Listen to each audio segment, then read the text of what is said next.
Nah, Ya. sebenarnya kan kalau buat kita, umat Islam, buat kita kan sebenarnya nggak begitu urgent Pak ya untuk mengetahui siapa yang diserupakan begitu. Karena kita yakin Allah juga mungkin memandangnya juga tidak tidak apa namanya tidak hal yang esensial begitu untuk menyebutkan nama siapa yang diserupakan begitu ya. Sedangkan di dalam Bible sendiri kita juga tidak bisa menemukan siapa nama dua penjahat yang disalib bersama Yesus kan Pak. Dan itu juga Iya. tidak kita pertanyakan begitu kan. Iya, Terus iya, apa betul. fungsinya begitu menanyakan siapa yang diserupakan gitu kan. Iya. Ya Pak, ini hanya Iya, pandangan ini hanya pandangan di dalam dunia apologetika lah Pak ya begitu ya. Tetapi artinya ya saya kita kira ya artinya ya, mohon maaf Pak. Artinya kita sebagai umat baik. Islam tidak apa namanya tidak terpengaruh atau tidak terganggu akidah kita hanya gara-gara tidak ada nama orang yang diserupakan itu kan Pak Ali ya. Silakan Pak.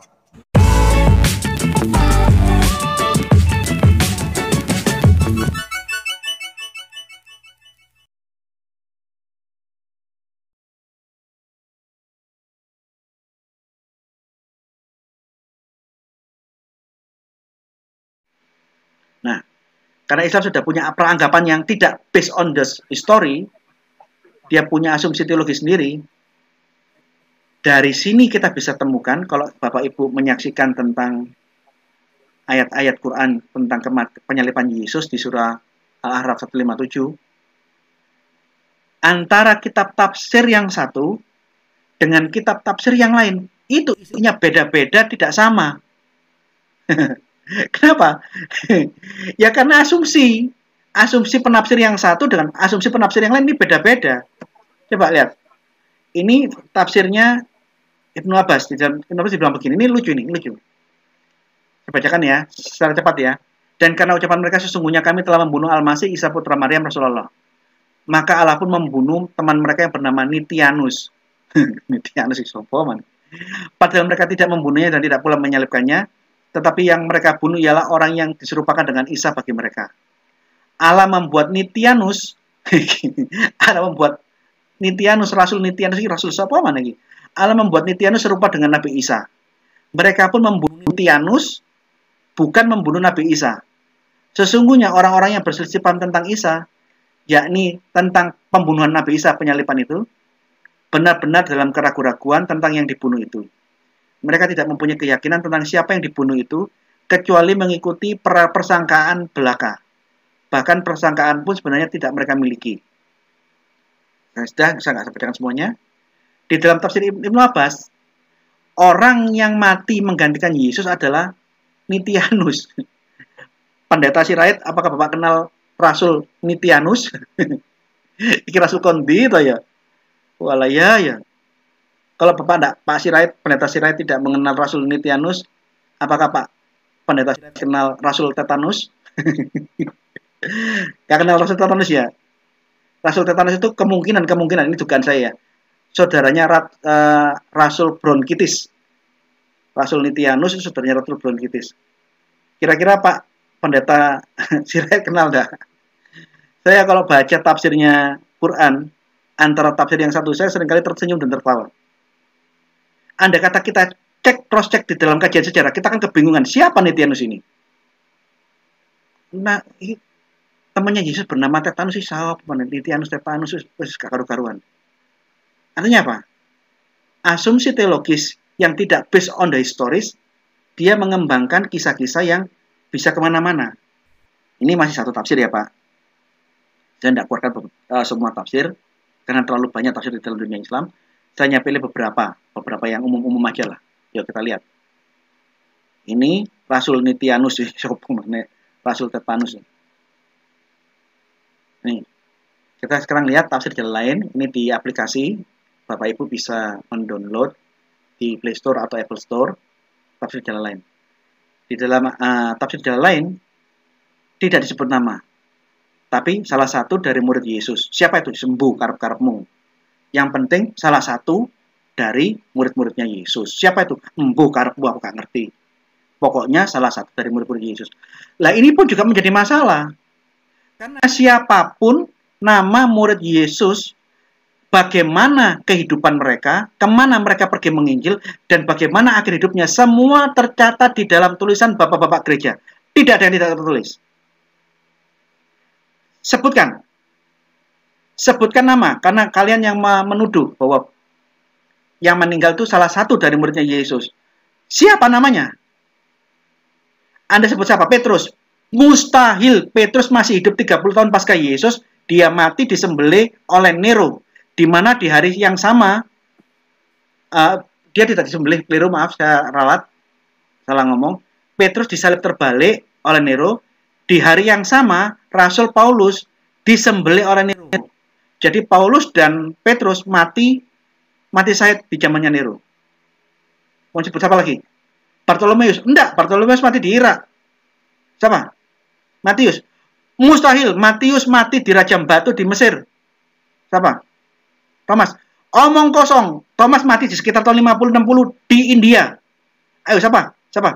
Sebutkan nama murid Yesus yang mati menggantikan Yesus menurut tafsir jalan lain. Sebutkan. Markus. Omong kosong. Markus mati diseret kuda 2 hari 2 malam di Alexandria. Catatan bapak-bapak gereja, jalan-jalan Alexandria dilumuri oleh darah Rasul Markus. Dia diseret kuda 2 hari. Kalau kita mengcross-checkkan dengan data-data sejarah, tidak ada jawaban yang memuaskan dari tafsir jalan lain. Kamu ngomong salah satu dari murid Yesus. Ya siapa coba? Pusing kamu jawab. Kenapa? Semua orang muridnya Yesus, kisah-kisahnya itu tercatat semua di dalam tulisan bapak-bapak gereja. Nah ini loh. Menariknya kalau kita ngomong di dalam dunia Islam, antara tafsir yang satu itu bertentangan, bingung, berbeda dengan tafsir yang lain. Agar tidak orang ini, orangnya nggak ditulis namanya. Maka pertanyaannya, siapa yang kamu maksud itu? Hawariun, sahabat-sahabat itu Hawariun itu maksudnya 12 rasul itu. Jadi tafsir jalan lain, ini tafsir yang sangat-sangat asumtif. Dia asumtif, tapi dia memberikan petunjuk yang menggantikan posisi Yesus adalah sahabat-sahabat Yesus, Hawariun. Hawariun itu di dalam dunia Kristen itulah 12 rasul itu. Cari sampai botak, tidak bakal kamu akan ketemu. Karena semua rasul-rasul, bagaimana kisah hidupnya tercatat. Hanya Rasul Yohanes yang tidak mati syahid. Dia mati tua di kota Efesus. Yuk kita lihat yang lain ya. Ini menarik. Di dalam tafsirnya Ibnu Katsir malah menjelaskan bahwa Yesus yang dianggap sebagai nabi, makhluk ciptaan, dia adalah makhluk ciptaan yang bisa mencipta. Ini menarik. Dibilang ini. Yesus membuat mujizat, membuat patung dari tanah liat berupa seekor burung, lalu meniupnya dan jadilah patung itu burung sungguhan dengan seizin Allah Subhanahu wa taala.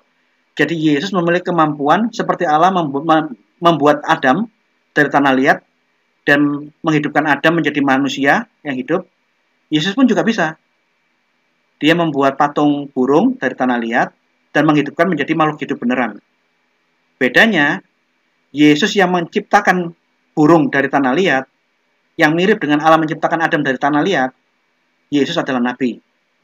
Jadi kalau kita logika, di dalam tulisannya Ibnu Katsir, Yesus adalah makhluk yang bisa mencipta. Dia adalah penciptaan yang bisa mencipta. Atas izin Allah. Ini menarik. Kalau kita bedah secara logika, ini falasi. Hanya ada 2, pencipta atau ciptaan. Tidak mungkin ciptaan mencipta. Tapi di dalam hal ini, kefalasian ini dimasukkan jadi satu. Dari semua manusia, hanya ada satu manusia ciptaan yang bisa mencipta, yaitu Yesus atas izin Allah. Nah ini ada di dalam tafsirnya Ibnu Katsir. Ini menarik ini. Coba lihat. Dan yang menarik kalau kita baca tafsir Ibnu Katsir yang ditulis di abad 15, Ibnu Katsir itu kira-kira nulis tafsirnya itu di pertengahan tahun 1400-an. Pertengahan 1400-an. Kita baca isinya, kita akan terbahak-bahak karena banyak kisah-kisah yang tidak masuk akal. Yang tidak historis. Yang kita kalau cari data-data sejarahnya kita kebingungan. Dikisahkan Yesus ini buat mujizat, terus difitnah sebagai pembuat praktek perdukunan. Nah, tentang kisah perbuatan Yesus praktek perdukunan ini dilaporkan kepada penguasa Damaskus. Karena di dalam catatan tafsir Ibnu Katsir, di zaman itu menurut tafsir Ibnu Katsir, Palestina itu di bawah kekuasaan Raja Damaskus. Ini kisah yang omong kosong. Di zaman Yesus, Palestina bukan di bawah kekuasaan Syria. Coba lihat. Ini kisahnya kalau kita baca, kalau kita ngerti sejarah, kita kan ketawa-ketawa dengan ini. Ini, di saat orang-orang Israel lapor, memfitnah, memberikan laporan-laporan palsu terhadap Yesus, akhirnya mereka datang kepada Raja Damaskus, Raja Syria. Syria bagian selatan. Raja Damaskus adalah seorang musyrik penyembah bintang dan pemeluk agama Yunani. Akhirnya mereka orang-orang yaitu sampai kepada Raja Damaskus itu dan melaporkan tentang kisah-kisah Yesus yang dituduh sebagai pembuat praktek perdukunan dan kisah-kisah palsu. Nah, kemudian lalu melaporkan laporan palsu itu bahwa di Baitul Maqdis terdapat seorang laki yang menghasut kalayak ramai. Jadi orang-orang Israel itu lapor kepada Raja Damaskus di Bait Allah, Bait Soleman, ada orang yang menghasut banyak orang, menyesatkan mereka dan punya kegiatan makar, menganjurkan mereka untuk membentak kepada raja. Ini kisah omong kosong, karena Baitul Maqdis, Yesus melakukan hal ini tidak pernah terjadi. Sejak kapan Raja Damaskus adalah penguasa Palestina, penguasa Yerusalem, penguasa Israel? Di zaman Yesus penguasa Palestina, bukan Raja Damaskus. Jadi begitu kita baca tafsir Ibnu Katsir, kita tahu bahwa ini kisah yang tidak masuk akal, kisah yang tidak terjadi di dalam sejarah. Kemudian dalam penjelasan tafsir Ibnu Katsir, Raja Damaskus yang mendapat laporan-laporan fitnah itu murka. Akhirnya dia memberikan instruksi kepada gubernurnya. Jadi Yerusalem itu yang ada Bait Herodes, Bait Allah di Yerusalem, itu bawahannya Raja Damaskus, memerintahkan untuk menangkap laki-laki yang dimaksud menangkap Yesus, lalu menyelipkannya dengan kepala diikat dengan duri agar tidak mengganggu orang-orang lagi. Nah, ini menarik. Sejak kapan Yesus dikalungkan dengan duri? Itu bukan kalung, tapi mahkota duri. Nah ini, kalau kita baca menarik sekali. Bisa jadi buat kisah-kisah yang tidak pernah terjadi di dalam sejarah. Kalau kita cari data-data sejarah, kita kebingungan, ini kisah apa ini coba? Ketika surat raja dari Damaskus itu sampai kepada gubernur di Yerusalem, ia melaksanakan perintah Raja Damaskus itu. Lalu ia berangkat bersama golongan-golongan orang Yahudi menuju ke sebuah rumah yang di dalamnya terdapat Nabi Isa alaihissalam bersama sejumlah rasul-rasulnya, Hawariyun, sahabat-sahabatnya. Jumlah mereka kurang lebih ada 12 atau 13 orang. Menurut pendapat yang lain ada 17 orang. Mengenai jumlahnya aja kebingungan. 12, 13. Menurut yang lain 17. Jadi sudah jumlahnya aja nggak jelas. Lanjut kita lihat. Ini kisah-kisah yang nggak pernah terjadi dalam sejarah. Tapi kisah-kisah ini banyak sekali di dalam tafsir-tafsir Islam. Jadi saya ingatkan kalau Bapak Ibu kepingin tahu tentang berbagai versi cerita tentang penyelipan Yesus, belilah sebanyak-banyaknya tafsir Islam, karena di dalam tafsir yang satu dengan tafsir yang lain, itu ceritanya tidak sama semua. Tafsirnya ya tergantung ide-ide yang ada di dalam pembuat tafsirnya itu. Nih, di dalam kelanjutannya tafsir Ibnu Katsir, hal tersebut penyalipan itu terjadi pada hari Jumat, sesudah waktu asar, ketika petang hari Sabtu. Yaitu petang hari Sabtu. Mereka mengepung rumah tersebut. Ketika Nabi Isa merasakan bahwa mereka pasti memasuki rumah itu, ia terpaksa keluar rumah dan akhirnya ia bersua dengan mereka. Maka ia berkata kepada sahabatnya, siapakah di antara kalian yang mau diserupakan dengan diriku? Kelak yang mau diserupakan dengan diri saya, dia akan menjadi temanku di surga. Maka majulah seorang pemuda yang rela berperan sebagai Nabi Isa. Saya aja. Tetapi Nabi Isa memandang pemuda itu masih terlalu hijau, terlalu muda untuk melakukan misi pengelabuhan.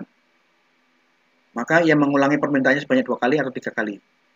Tetapi setiap kali ia mengulangi perkataannya, tak seorang pun dari para rasul yang mau berani maju, kecuali pemuda yang paling muda itu, yang paling kecil, yang masih hijau itu. Akhirnya Nabi Isa berkata, kalau memang demikian, jadilah kamu seperti diriku. Kling, dirubah. wajahnya anak ini menjadi wajahnya Yesus dirubah dibalik, kling, malah menjadikannya mirip seperti Nabi Isa, sehingga seakan-akan dia memang Nabi Isa sendiri. Dan pada waktu tentaranya masuk, anak muda inilah yang ditangkap dan dia yang disalibkan. Menurut versinya Ibnu Katsir. Beda kan? Beda tafsir, beda ceritanya. Ini menarik ini. Antara tafsir yang satu dengan tafsir yang lain, ini bingung karep-karep dewe. Bahkan di dalam tafsir Ibnu Katsir itu ada beberapa cerita yang menggelikan, yang perlu kita soroti. Ini mengalungkan duri, ini bukan mengalungkan. Catatan sejarah, mahkota duri, bukan kalung. Jadi ini ya asumsinya para kelompok literatur orang-orang Islam di hadis, di tafsir, mereka mengembangkan asumsi-asumsi mereka sendiri mengenai penyalipan. Nah, yang menarik, tafsir Ibnu Katsir ada satu kalimat, dia menulis kutipan dari Injil Yohanes, tapi dikatakan kutipan dari Injil Yohanes itu mitos. Coba kita baca yang digarisbawahi. Ada suatu kisah, sehingga mereka menyebutkan suatu mitos yang mengatakan bahwa Maria ibu Yesus duduk di bawah orang yang disalib itu dan menangisinya. Menurut kisah mereka, Al-Masih dapat berbicara dengannya. Ini dibilang mitos. Itu sejarah. Maria ada di samping Yesus. Maria di samping Yesus bersama saudaranya yang bernama Maria, istri Klopas, bersama dengan Maria Magdalena. Dan di sana ada Rasul Yohanes. Dan sesaat sebelum meninggal, Yesus menitipkan ibunya kepada Yohanes.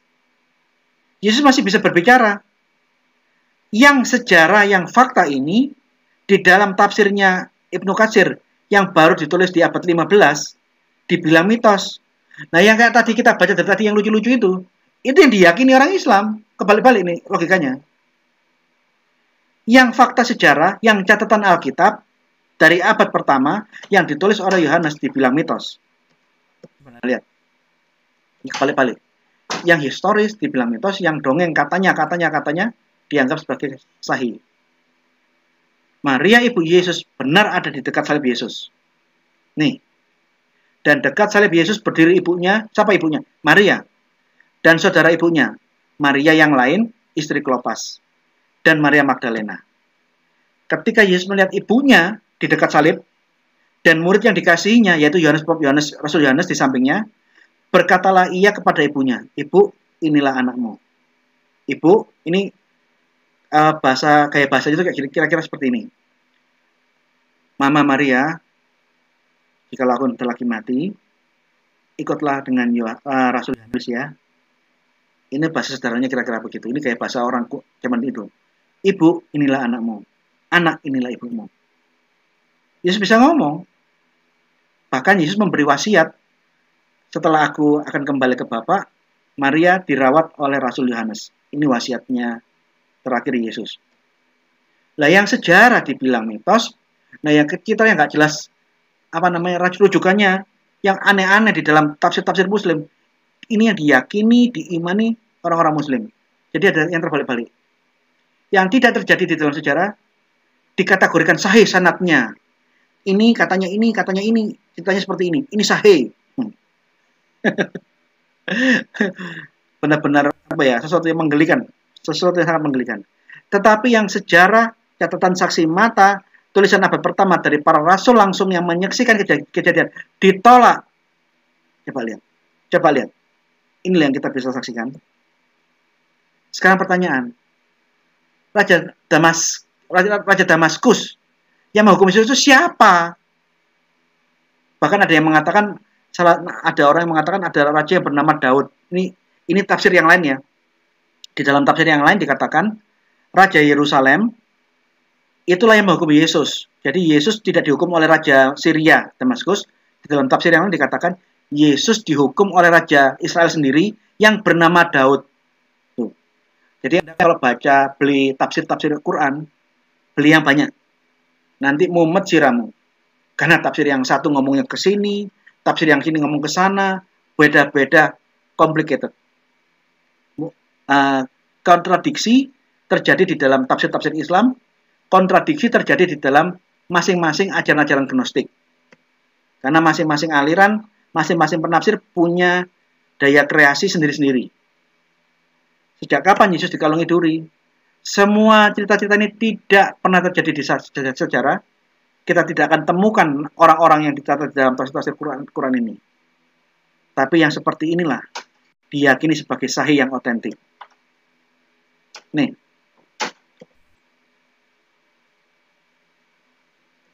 Ini lucu di tafsir Ibnu Katsir, Yesus di tafsir riwayat yang lain, Yesus itu di dalam rumah, ya kan? Setelah dia di dalam rumah, terus dia berganti rupa orang itu disamakan dengan rupanya Yesus, rupa Yesus diganti dengan rupanya orang itu, maka Allah menjadikannya, maka Allah menjadikannya serupa dengan Isa, sedangkan Isa sendiri diangkat ke langit dari salah satu bagian atap rumah tersebut. Jadi Yesus tuh naik ke surga lewat celah atap. Jadi ada mungkin genteng yang bocor, yang terbuka. Yesus miber, terbang ke surga melalui bagian atap yang terbuka. Ini Anda kalau baca lagi masing-masing riwayat yang muncul di dalam hadis dan tafsir-tafsir Islam, kepala kita akan pusing. Ada ceritanya. Bisa aja mereka buat cerita yang seperti ini, yang berbeda lagi, ada yang menceritakan yang lain, ceritanya beda lagi, ada yang menceritakan cerita yang lain beda lagi. Yang mana kategorinya bisa sahih semua. Ini menarik nih. Coba kita baca lagi. Ini ya. Kisah-kisah yang membuat kepala kita pening, pusing, yang aneh-aneh, yang tidak bisa dikonfirmasi di dalam sejarah. Baca. Sanad asar ini sahih sampai kepada Ibnu Abbas. Imam Nasai, ulama muslim periwayat hadis, meriwayatkan melalui Abu Quraib dan Abu Muawiyah dengan lafal semisal. Hal yang sama disebutkan oleh ulama salaf lainnya yang bukan hanya seorang saja. Artinya, riwayat-riwayat yang tidak bisa dikonfirmasi dalam sejarah ini, riwayatnya sahih dan banyak yang menceritakan. Jadi banyak sekali orang yang bisa membuat kisah-kisah semacam ini dan semua dibilang sahih. Yang mana begitu kita cross check dalam sejarah, kita akan kebingungan mencari kebenarannya.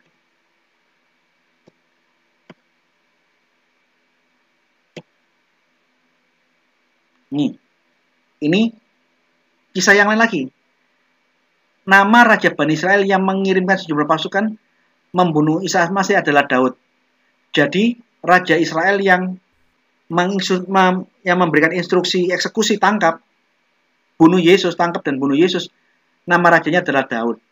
Anda cari sampai mati, sampai kepalamu botak, tidak bakal ketemu nama Raja Israel di abad pertama bernama Daud. Taruhan 1 juta. Taruhan 10 juta. Kamu taruhan berapa tak ladeni kamu? Kalau kamu pakai tafsir saya tantang 1 miliar. Siapa yang bisa menemukan nama Raja Israel di zaman Yesus bernama Daud dan dia yang menginstruksikan eksekusi untuk Yesus? Ayo taruhan 1 miliar sama saya. Coba ya. Jadi terlalu banyak kisah-kisah fiktif kita yang tidak bisa dikonfirmasi di dalam sejarah. Tapi semua ini adalah bagian dari tafsir-tafsir dan hadis-hadis yang sanadnya sahih yang diyakini. Mumet enggak kepala kalian? Yuk, sekarang kita lihat. Nama murid Yesus tercatat di dalam semua catatan Injil. Terus kamu lihat. Tafsir-tafsir Quran tidak mau kalah. Dia berusaha menyebutkan nama-nama 12 muridnya Yesus. Tapi Anda lihat. Tadi tafsir Abbas menyebutkan ada orang sahabatnya Yesus bernama Tetanus itu. Sekarang kita lihat tafsir yang lain. Rasul 12 orang itu namanya Firtaus. Firtaus. Ini Rasul Kondi coba. Yakobus, aku masih nangkep. Kita tahu siapa Yakobus. Weila. Lah, Weila apa Weice? Bagaimana, Bro? Hey Weila, hey Weice. Ini Rasul siapa mana iki Weila? Dan Nakas saudara Yakobus. Nakas saudara Yakobus iki wong endi maneh coba? Siapa Nakas ini? Yang katanya saudara Yakobus. Andreas, oke kenal. Saya tahu Andreas ada di dalam catatan Injil. Filipus, oke bener. Ibnu Yalma. Iki sapa maneh? Oh alah ya. Ibnu Yalma ki Rasul Kondi mana iki? Anake sapa? Di mana? Di mana alamatnya? RT berapa kamu? Kamu rumahmu di mana? Kode posmu berapa coba? Sejak kapan kamu menjadi rasulnya Yesus, wahai Ibnu Yalma? Aduh ya Allah. Yang kayak gini-gini loh, coba. Matius, oke, saya kenal Matius. Thomas, oke, kenal. Yakub Ibnu Halkiyah, wah sembuh iki sapa maneh. Yakub Ibnu Halkiyah. Oh, alah ya. Nada Wasis. Sis Wasis kowe dadi rasul ta, Sis? Saya punya teman namanya Wasis. Sis Wasis, kowe rasul nomor piro to coba? Kok namamu ada di dalam tafsir Quran? Nah iki lho. Nada Wasis, kamu tuh rasul. Walah ya. Kata biya iki sapa maneh kata biya. Yudas Rakria Yuta. Aduh.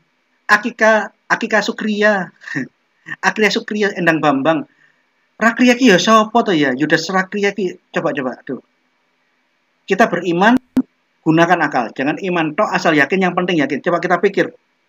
Data-data tafsir Quran tentang kisah kematian Yesus yang seperti ini. Jikalau Anda cross-check di dalam data-data sejarah abad pertama, kedua, ketiga, tidak bakal ketemu. Ini nama-nama yang baru muncul di abad 14, di abad-abad 10 ke atas. Nada Wasis, Rasul Tetanus, Firtaus, usah gak karuan, Yudas Rakria, Akika Sukria, Endang Bambang, iki apa-apaan. Coba kita lanjutkan lagi. Jadi kesimpulannya, di dalam kekristenan tidak ada satupun kontroversi di antara aliran Kristen. Sejak zaman para rasul, bapak-bapak rasuli, bapak-bapak gereja, hingga tahun 2022. Semua satu kata. Termasuk catatan-catatan di luar Kristen, seperti catatan Yahudi, catatan-catatan sejarawan di abad pertama, Cornelius Tacitus, Yosepus, Pliny, Butus, dan yang lain-lain. Semua sama. Catatan traktat Sanhedrin di dalam Talmud juga sama. Tetapi kalau sudah ngomong di atas abad kedua, tulisan-tulisan Gnostik, tulisan-tulisan karya literatur Islam, di saat itulah baru mumet semua. Yang dongeng dibilang sahih. Ini yang diyakini. Yang sejarah, yang catatan-catatan abad pertama ditolak, dianggap keliru. Nah, terus yang kamu mau apa coba? Mengembangkan cerita sakarmu sendiri. Asalkan ini sesuai dengan keyakinanmu, ini yang kamu paksakan untuk menjadi kebenaran, begitukah? Yang fakta sejarah, baik yang dicatat Kristen maupun musuh-musuhnya Kristen di abad pertama, kalian semua tolak karena tidak sesuai dengan asumsi-asumsi teologis kalian. Ini mode berpikir apa coba?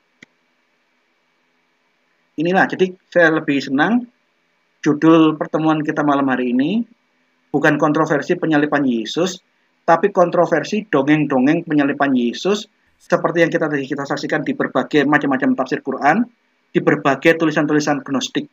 Antara Basiledes berbeda dengan Injil Yudas. Kalau kita melihat data sejarah di abad pertama dan di dalam catatan-catatan gereja, sejak zaman Rasul sampai tahun 2002, tidak ada satupun kontroversi, semua seia sekata, bahkan musuh-musuhnya Kristen, traktat Sanhedrin, catatan para rabi, pengakuan para rabi-rabi Yahudi, mengakui mereka membunuh, menyalib Yesus di kayu salib. Sekian, terima kasih.